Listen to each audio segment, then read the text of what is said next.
Hey there ladies and gents, this is Axolotl Aristotle, and today I'd like to discuss something rather important, especially during these turbulent times: the concept of death.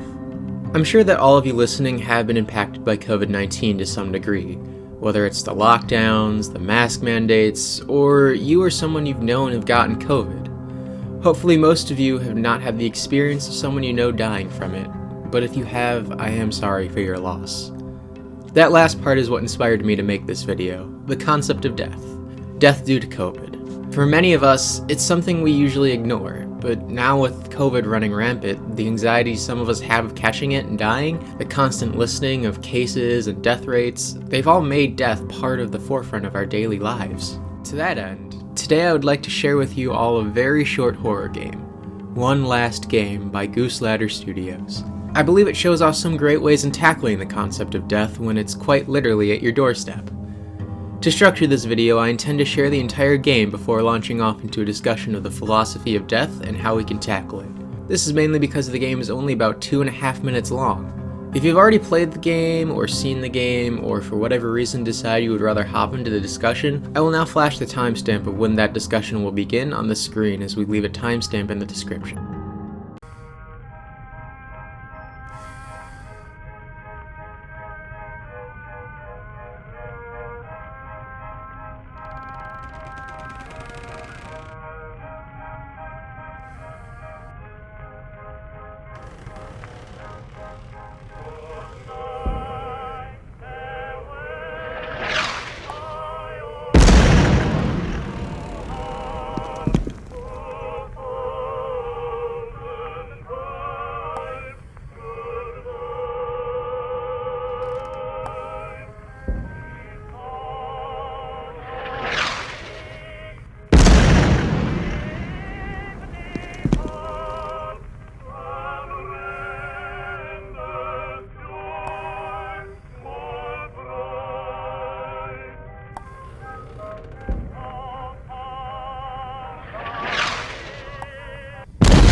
Well, that certainly was an intense experience, even though I totally lost some pieces to that really janky board mechanic.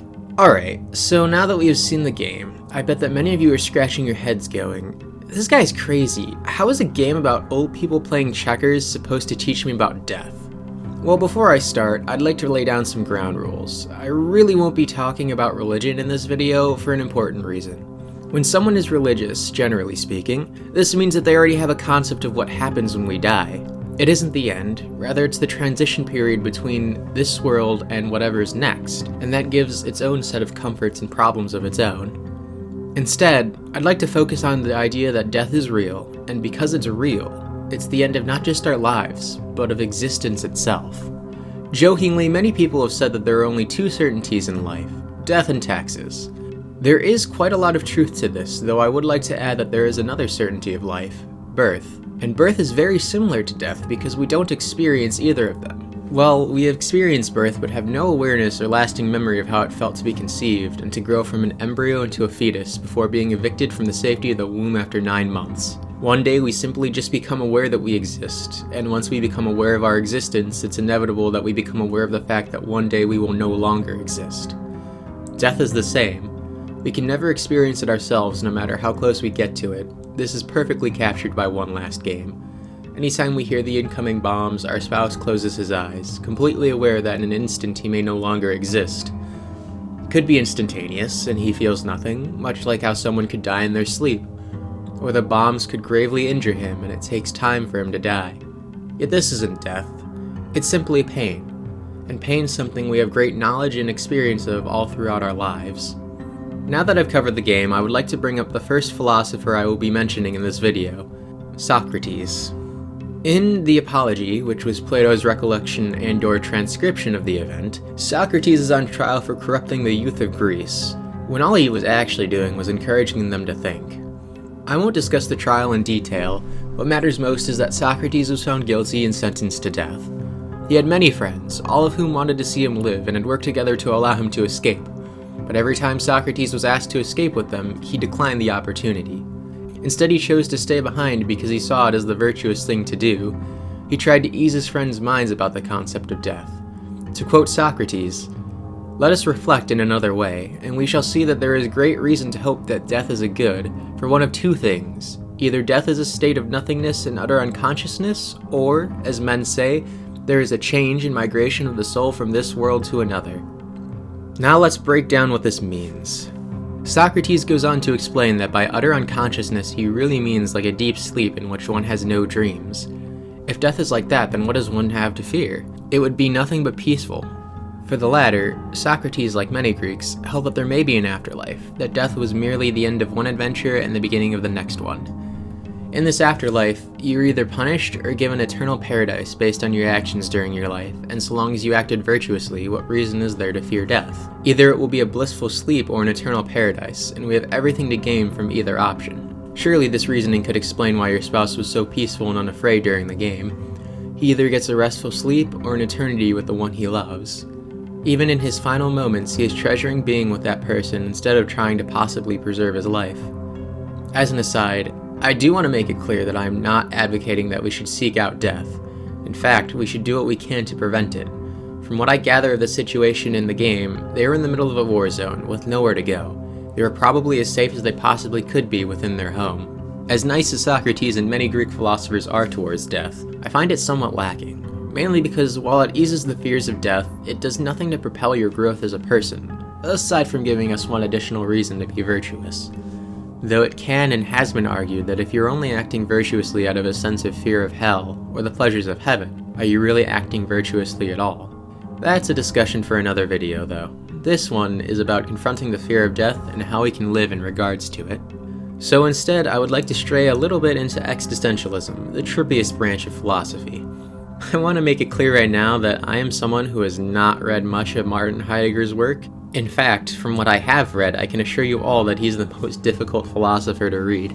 However, from what I have read, I would like to introduce you to his concept of us humans as being beings towards death. Simply put, it means that from the moment we are born, every step we take, every breath we make, is bringing us closer and closer to death. It can't be any other way because we're not immortal. One day we're here, and even on that same day we may no longer be. To give additional context, we are the only beings to exist where it is possible to be beings towards death. Although everything dies, including plants and animals, human beings are the only beings with the mental capacity to understand that at some point, we ourselves will die. This is an amazing quality for us to have. Why? Since we're aware of our inevitable demise, we can adjust our lives accordingly. So think of it like this. Anytime you're doing something, ask yourself, is this what I want to be doing when I die? Since, theoretically, you could die today or in that very moment. For me anyways, it's something that helps to stop wasting time. Same with the checkers player in the game. From his situation, it would appear that everything's hopeless. They don't have anywhere to safely go, or hide, or get away, and what would he rather do if he was going to die? Waste time cowering in fear, or have an enjoyable game with his loved one? The answer he chooses is quite obvious to the player, and from the smile on his face, he was glad to have spent his last moments happily with you. Of course, this question can be a detriment to us sometimes, because I doubt that if we ask ourselves, do I really want to be at work right now, or school, or lawn work if I know I might die, like at this very second? The answer will probably not be a resounding and happy, yeah, let's do it, let's do all this work. Again, back to the game, on some level the spouse must have asked himself this very question. Do I want to spend my last few moments cowering or spending them lovingly? If the result was the same no matter what, it becomes clear he made the correct choice. Finally, I'd like to discuss the last philosopher on this list, Frederick Nije. He introduced us to the concept of the demon and eternal recurrence. So, imagine if a demon visited you. No, it didn't kill you, it didn't steal from you, destroy everything you loved, condemn you to hell, or anything like that. No, instead this demon has something more diabolical in mind to torment us. It simply tells us that we have already lived our lives hundreds of times and will go on to live them an infinite amount. And then it disappears. Alright, but how is that torturous? Well, I think the easiest way to explain this is with Futurama of all things. Remember the episode where the professor creates a time machine that only goes forward, and him and Fry and Bender can't get back to their original time? Instead, they have to keep going forward through time into two universes that were exactly the same, implying that there would be infinite universes like this.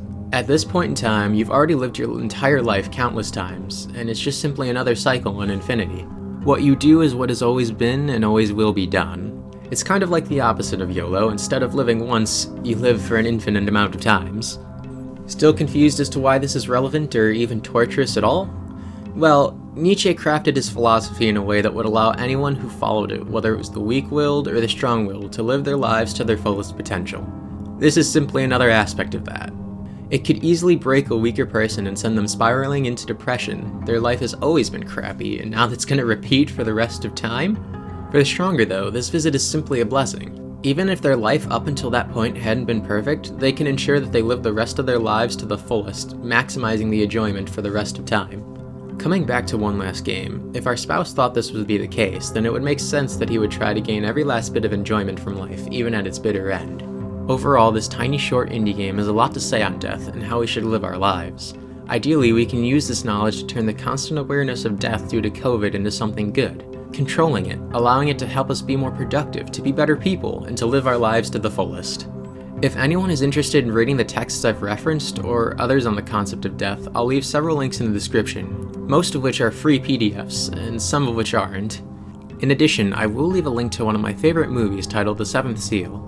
It's the story of a knight who meets death during the Black Plague, and is aware that he'll die soon. If anyone wants to see some ideas of life and death in another form of media, that would be the one I would recommend. Thank you for watching. If you enjoyed this video, please like and subscribe. And if you didn't, feel free to dislike it. I also welcome critique and questions about my videos in the comments section. That way I can clarify things that may have been confusing, and also better my work in the future. I also have a Patreon, if you would like to support my channel. There are several benefits, such as exclusive content and having your name at the end of my videos. Making stuff like this is a ton of fun, and I'd love to do it on a more consistent basis with your help.